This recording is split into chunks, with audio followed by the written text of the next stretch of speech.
সব সময় তো আমার রান্নাবান্নাই দেখাই। আজকে দেখাবো আমার বড় আপা কীভাবে অল্প তেল দিয়ে রান্না করে।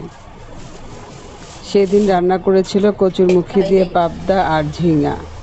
আজকে রান্না করবে শিম দিয়ে পাবদা মাছ। খুবই সামান্য তেল দিয়ে দিল কড়াইতে, তারপর দিয়ে দিল পেঁয়াজ। এখন এগুলো নেড়ে হালকা ভেজে নেবে।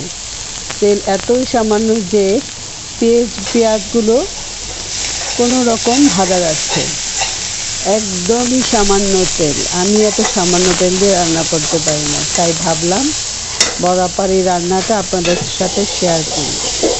আমাদের অভ্যাস হয়ে গেছে সবার বেশি বেশি তেল দিয়ে রান্না করে খাওয়া, কিন্তু আসলে সেটা স্বাস্থ্যসম্মত না। খুব কম তেল দিয়ে কীভাবে খাওয়া যায়, যেটা শরীরের জন্য ভালো, আমাদের হার্ট ভালো থাকবে, প্রেশার ভালো থাকবে। এই জন্য ভাবলাম আমি তো এত অল্প তেল দিয়ে রান্না করতে পারি না, তাই বড় আপার রান্নাটা আপনাদের কাছে শেয়ার করি। পেঁয়াজ ভাজা হয়ে গেছে, এতে একটু সামান্য পানি দিয়ে তারপর বড় আপা সামান্য আদা রসুন বাটা দিয়ে দিচ্ছে। 2 চুলে 2টা বসাইছে। একটাতে করবে পাবদা মাছ দিয়ে সিম, আর একটাতে কাসকি মাছের চচ্চড়ি। তারপরে দিয়ে দিল গুঁড়া মরিচ, দুটাতে একসাথেই দিচ্ছে। এরপর দিবে হলুদের গুঁড়া, খুবই সামান্য।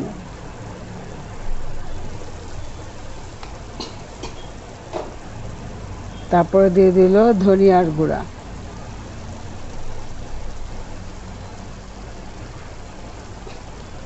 আর দিবে সামান্য লবণ। এখন নেড়ে চেড়ে মশলাটা ভালো করে কষিয়ে নিচ্ছে।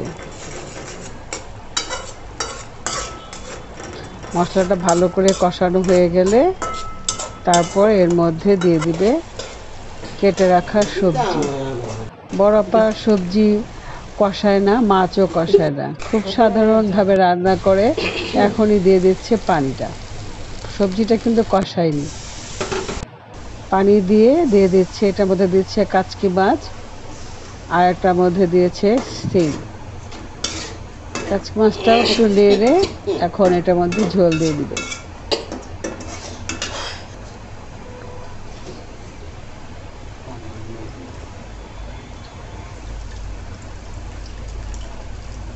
এত সামান্য তেল দিয়ে এত সাধারণ রান্না, খুবই মজা হয়েছিল রান্নাটা। এখন দিয়ে দিচ্ছে পাবদা মাছ, বেশ খানিকটা পাবদা মাছ দিয়ে নেড়ে, মাছটাও কষাবে না, এমনি দিয়ে দিবে পানির উপরে। মাছ সিদ্ধ হতে বেশি সময় লাগে না, আর পাবদা মাছ এগুলো আর ছোটো মাছ এগুলো খুব তাড়াতাড়ি হয়ে যায়।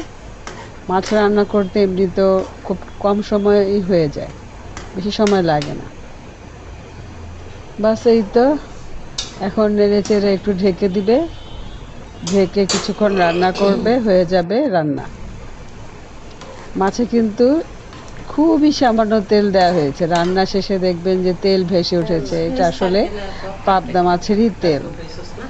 এই যে পাশ থেকে যে বাসাটা দেখা যাচ্ছে, এটা আমার এক নানির বাড়ি, আমার মার চাচার বাড়ি। আমাদের খুব গা ঘেঁষে, আমাদের বাড়ির গা ঘেঁষে ওদের বাড়িটা।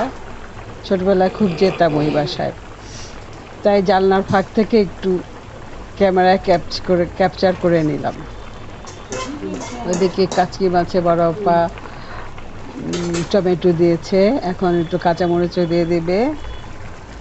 হয়ে এসছে প্রায় রান্নাটা।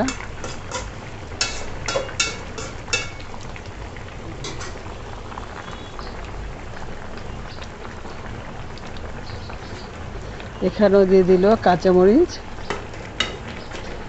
এই তো গল্প করতে করতে রান্নাও শেষ হয়ে গেছে।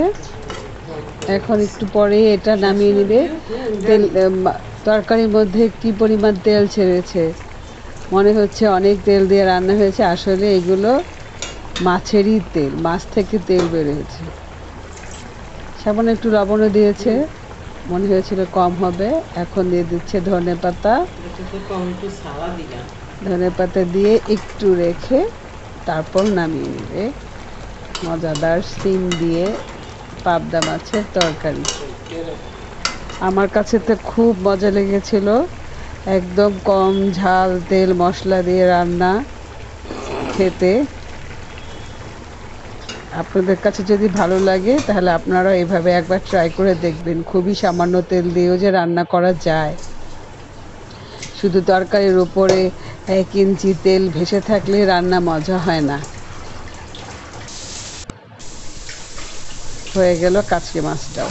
আজকে এই পর্যন্তই। খোদাফেজ।